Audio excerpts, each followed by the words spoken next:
Welcome to our channel. Today we how to register with WinSCP for connecting to your VPS, beginner guide step by step clearly.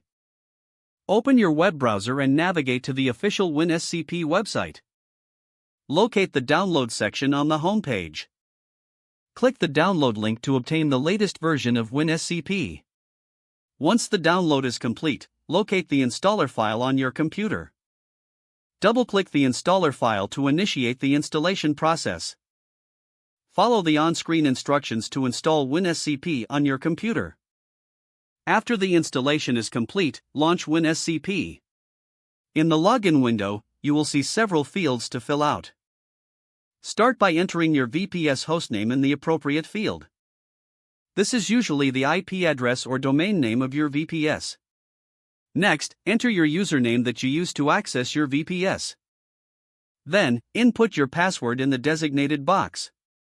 Optionally, if you're using a different port, enter it in the port number field.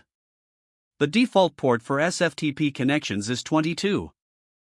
After filling in these details, ensure that the file protocol is set to SFTP.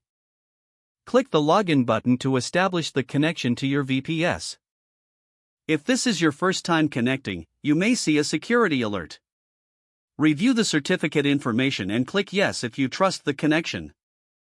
Once connected, you will see your local files on the left and your VPS files on the right.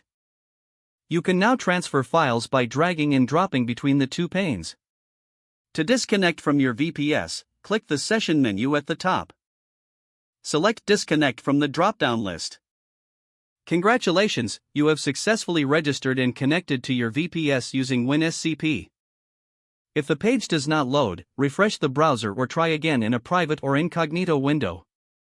Make sure you are using the correct email address, then retype it carefully to avoid small typos. If your password is not accepted, use the reset option and create a new strong password you can remember.